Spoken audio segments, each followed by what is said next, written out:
This lecture is on fetal alcohol syndrome, and currently the term fetal alcohol spectrum disorders are what's being used. And the fetal alcohol spectrum disorders is sort of an umbrella term, and underneath that umbrella term we have fetal alcohol syndrome and then fetal alcohol effects.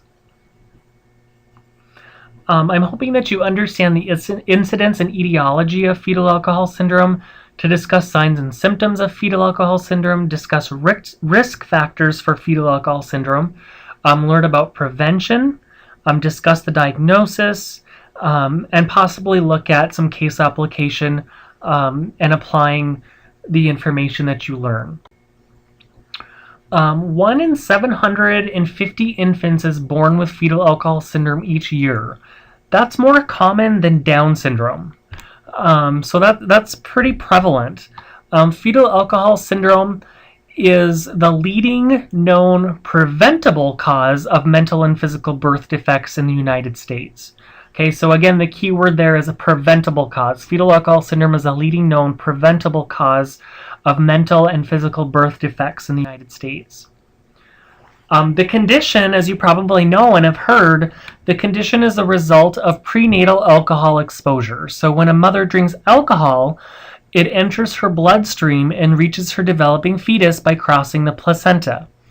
The fetus metabolizes alcohol more slowly, and so the more she drinks, the more alcohol that builds up inside the fetus, because the fetus cannot metabolize the alcohol as quickly as the mother does. The alcohol also interferes with the delivery of oxygen as well as the delivery of nutrition that the fetus is getting from the mother. The more a mother drinks while she's pregnant, the greater the risk is to her unborn baby. The risk is present at any time during pregnancy, and it typically happens where once a mother is using alcohol,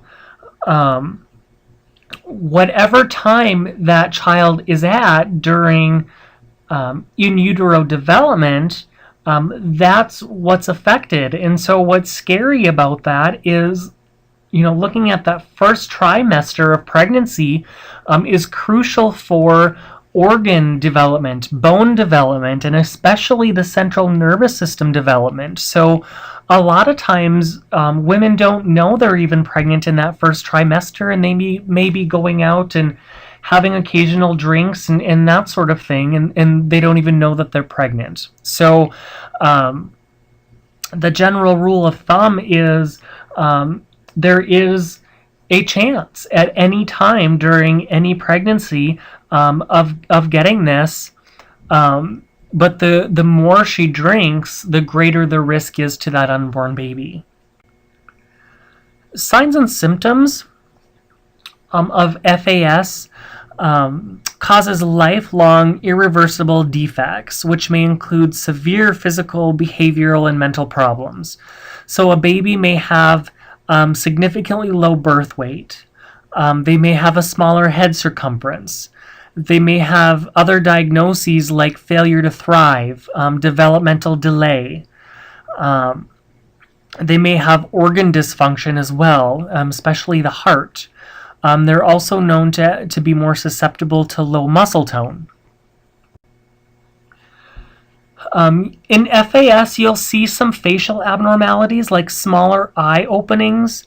You'll see more flattened cheekbones. And you'll see an indistinct philtrum. The philtrum is the little V underneath your nose. That will be more smooth. Okay, so there's that little, it's kind of like a V on our upper lip, between our upper lip and our nose. That little space there is called the philtrum, and on people with FAS, that's typically smoother or rounder. They may have epilepsy.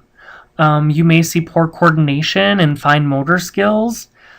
Typically, they have some behavioral problems, significant behavioral problems, and that's going to affect poor social skills, problems with learning, and they may even have possible cleft palate as well. Again, looking at risk factors, the more a mother drinks while pregnant, the greater chance of the problem. And there's no safe amounts of alcohol declared.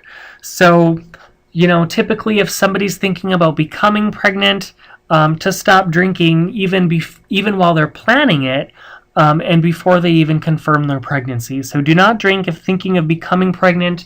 And again, you don't want to drink if you already know that there's a confirmed pregnancy. Now, some people have said that, their doctors told them that one glass of wine or one beer would not hurt the baby, and that was okay because it would help the mother relax, and those sorts of things. And I strongly caution the validity of those statements, because just from the research that I've done, there is no safe amount of alcohol declared. And so why wouldn't you want every chance for your developing fetus to go through typical development? Okay, so since there is no safe of alcohol that's declared, I would not recommend chancing that. Doctors cannot diagnose fetal alcohol syndrome before the baby is born, but they can assess the health of the mother during pregnancy, and they can do their ultrasounds, they can do their amniocentesis to sort of assess how the baby's doing during pregnancy too. So if the mother reports the timing and her amount of alcohol consumption to her healthcare provider, the healthcare provider can help determine the risk if fetal alcohol syndrome is more likely to occur. The doctor will look for the possible signs after the baby's born. So they'll look at growth. Is the baby growing? Are they gaining weight? What are some of the facial features? Are there any heart defects? Is the baby hearing, vision? What's their cognitive ability? How's the language developing? Looking at overall growth and fine motor skills, and any specific behaviors that you'll be seeing as well. So again, that communication with the doctor after the baby's been born is really crucial. And us as OTs, we may be getting orders for a child that isn't diagnosed with fetal alcohol syndrome because maybe the mom didn't report that she was using alcohol. But maybe we see some of these facial features. Maybe we see some language delay and some fine and gross motor delay, and we start seeing some of those behaviors. This is a diagnosis that we can have in the back of our head, in the back of our mind. A doctor may refer a child to genetic specialists to rule out other disorders with similar signs and symptoms. So some of the syndromes that we've gone over, some of the genetic tests that we've gone over, or some of the genetic conditions that we've gone over may resemble or be similar to somebody with FAS. There was a girl that I used to work with who, as a client, and she was adopted from another country. And she had developmental delays. She had language delays. She was really awkward socially. They didn't know a whole lot about her genetic makeup from her birth mother. So they went through and they tested every single thing that they could possibly think of, and they did genetic specialists in Rochester at Mayo Clinic. And looked at behaviors, and she actually came up with, eventually, this took years, but they came up with a diagnosis of fetal alcohol effects. And so then she was able to get some services and get an IEP and some of those types of things to address some of those behaviors. But we didn't know that diagnosis for how long, and that's the diagnosis they ended up coming up with. Treatments and drugs. So obviously there's no cure for the treatment of fetal alcohol syndrome. The physical defects and mental deficiencies are there, and they persist throughout life. Heart abnormalities may be treated with surgery. and learning problems in school may be helped by special services in school. And sometimes parents need and can benefit from counseling to help the family with any specific child behavior. So maybe you need to get a child psychologist involved or a child psychiatrist as well. And prevention is key. So obviously there's no cure for these babies that are born with fetal alcohol syndrome or fetal alcohol effects. And so what can we do as OTs to sort of spread the word and be advocates, saying that drinking alcohol is bad and to stop drinking if you're planning on becoming pregnant? Okay, is there anything we can do to advocate for that? Continue to advocate for our clients to continue to avoid alcohol throughout their pregnancy. Many pregnancies are unplanned and damage can occur in those earliest weeks of pregnancy.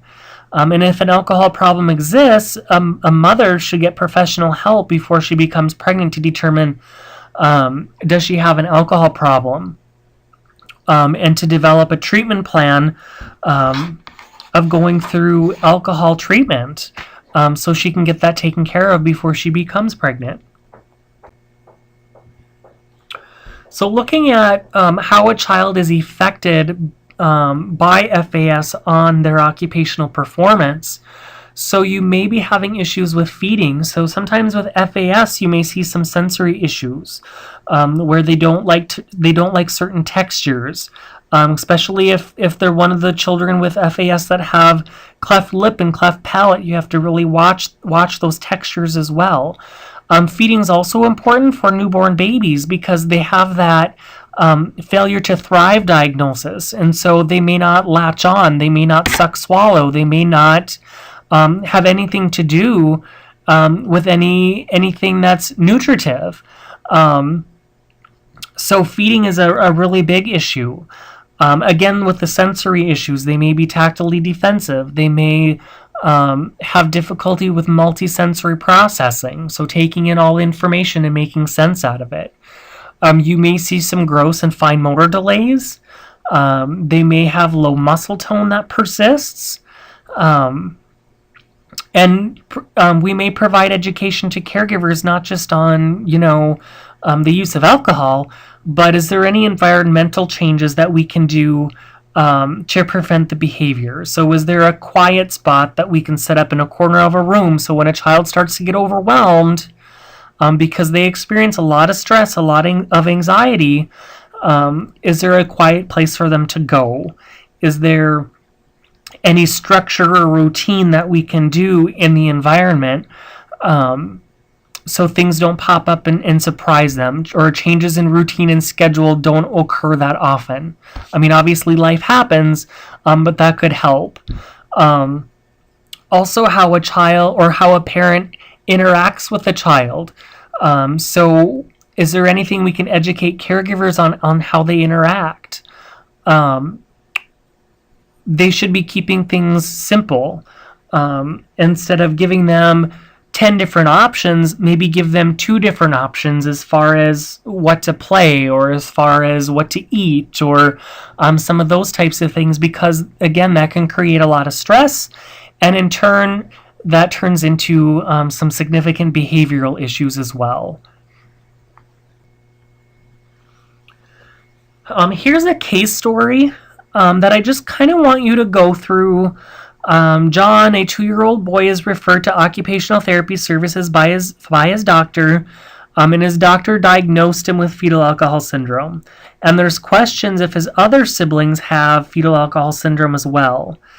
John's mother is single, and she appears shy and withdrawn during your initial session. John appears to have gross and fine motor delays during our evaluation, and he demonstrates difficulty attending to tasks. And he's not attentive to cues or redirecting. You're feeling overwhelmed because of these, behaviors, and he's not attending and he's not doing what he's told, and you have to give the standardized assessment, right? So you're feeling really overwhelmed, but you know that you can try and make a difference in John's life, okay? So just some things I want you to ponder and think about is what are your thoughts and feelings surrounding this diagnosis? Knowing that prevention is key, knowing that somebody made the choice to do this while they were pregnant, okay? I'm just going to throw that out there. Do any of you have those biases? Okay, I'll be honest with you that I do, and I have had those biases. Knowing specific situations in different contexts of particular people, I've learned to work through some of those biases that I have and put those aside and say, it's not every case where that's the situation. And I'm thinking of a mother who started going through menopause, and so her cycle became very irregular. She was having thyroid issues. She had, I think, 5 other kids before. And because of her thyroid issues, she started gaining weight. She reportedly, they would go out to happy hour every Friday, her and her husband, because some of her kids were older, and it wasn't a big deal. That's what they did to socially interact. Well, it turns out she was 8 months pregnant with twins, and didn't realize it until she was 8 months pregnant. And she swears up and down, left and right, that it shocked the heck out of her because she has been pregnant before and she knew what it was like. And how could you be pregnant with twins and not know for 8 months?